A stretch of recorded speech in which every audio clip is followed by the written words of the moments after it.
একদম ইউনিক ওয়েতে এভাবে করে মুরগির মাংসের ঝোল একদিন রান্না করে দেখবেন, এতটা ঝাল ঝাল হয় আর ফ্লেভারফুল, খেয়ে একদম মজা লেগে যাবে। আজকে আমরা যেই মুরগিটা রান্না করছি এটা অনেকদিন যাবত আমাদের কাছেই ছিল, মানে আমার ভাই পেলে বড় করছিল, তো অনেকদিন যাবত হয়ে গেছে, মোরগটাকে রেখে দিয়ে তো আর লাভ নাই, তাই আজকে জবাই করে নিয়ে আসছে, ওইটাই আম্মু রান্না করে দিছে। আর এত মজা করে রান্না করছে, এই রেসিপিটা অনেক বেশি ইউনিক আর অনেক বেশি মজা। ভিডিও শুরুতেই যে পেস্টটা ঢালতেছিল তরকারির মধ্যে, ওই পেস্টটাই হচ্ছে মেইন গেম চেঞ্জার এই রেসিপির জন্য। এটা ভালো মতো দেখে রাখবেন, যে কোনো চিকেন রান্নার সময় অথবা বিফ রান্নার সময়ও এই পেস্টটা দিলে কিন্তু অনেক বেশি মজার হয়ে যাবে তরকারি। তো এখানে চিকেনটাকে ভালো মতো কেটে কুটে নিলাম। আরেকটা কথা কি জানেন, এই মুরগিটা 25 টাকা করে কিনে আনছিল একদম ছোট অবস্থায়, এটাকে পেলে এত বড় করে ফেলছে আমার ভাই। তো এখন দেখাই দিচ্ছি সেই স্পেশাল পেস্টটা কিভাবে বানাবো। এখানে অনেকগুলো টমেটো, কাঁচামরিচ, কাঁচা পেঁয়াজ, মোটামুটি একটু বেশি পরিমাণে আদা আর বেশি পরিমাণে একটু রসুন নিয়ে নিছে। এগুলোকে একটু তেলের মধ্যে ভেজে নিতে হবে, বেশি ভাজতে হবে না, একটু কাঁচা কাঁচা ভাবটা চলে যাওয়া পর্যন্ত ভাজতে হবে আর কি। আজকে যেহেতু চিকেনটা বেশি তাই বেশি পরিমাণে সবকিছু নিয়েছে। আর এখানে ধনিয়া পাতা দিয়ে দিচ্ছে, নামানোর আগ মুহূর্তে জাস্ট অল্প একটু ধনিয়া পাতা দিয়ে একটু ভালো মতো নেড়ে চেড়ে তারপর নামাই নিতে হবে আর কি। এটাকে খুব ভালো মতো ব্লেন্ড করে নিতে হবে, তারপরই একটা সুন্দর পেস্ট রেডি হয়ে যাবে। যেই তেলের মধ্যে এগুলো ভাজছি ওই তেলটা সহই কিন্তু নামাই নিলাম। এখন এগুলোকে খুব ভালো মতো ব্লেন্ডার জারের মধ্যে নিয়ে নিব, আর তারপর এগুলো ভালো মতো যখন ঠান্ডা হয়ে যাবে তখন ব্লেন্ড করব। গরম অবস্থায় কিন্তু ভুলেও ব্লেন্ড করতে যাবেন না। আর তেল সহ ব্লেন্ড করার কারণে একদম পানিও এক ফোঁটা দিতে হবে না, এভাবে একদম স্মুথ একটা পেস্ট রেডি হয়ে যাবে। তো এটা ব্লেন্ড করতে নিয়ে যাই আর তাড়াতাড়ি শুরু করে দিই চিকেন রান্না করাটা। এখানে তেলের মধ্যে গোটা গরম মশলা আর কতগুলো পেঁয়াজ কুচি দিয়ে একটু ভালো মতো ভেজে টেজে নিলাম, আর তারপরে চিকেনগুলো একটার পর একটা দিয়ে দিব। চিকেনটা ভালো মতো ধুয়ে নিছিলাম। এই মোরগটা কিন্তু ফার্মের মোরগই ছিল,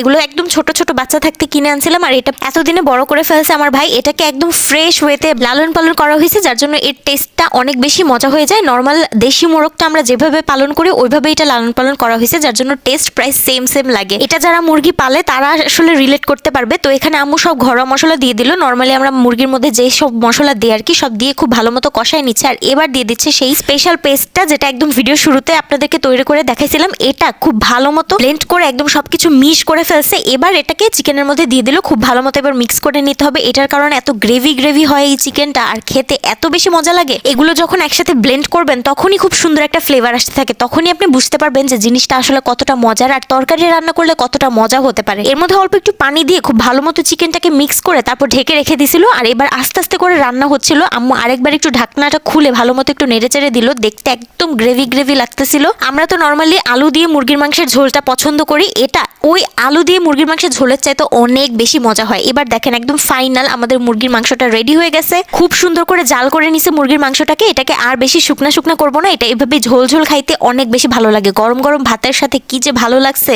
একদম ব্রিলিয়েন্ট একটা রেসিপি বলাই যায়। আমরা তো লালন পালন করা মুরগি দিয়ে এটা রান্না করছি, আপনারা ফার্মের মুরগি দিয়ে যদি এভাবে করে রান্না করেন তাহলেও এত মজা হবে, যে ফার্মের মুরগি খেতে চায় না সেও খেয়ে একদম পাগল হয়ে যাবে খুশিতে।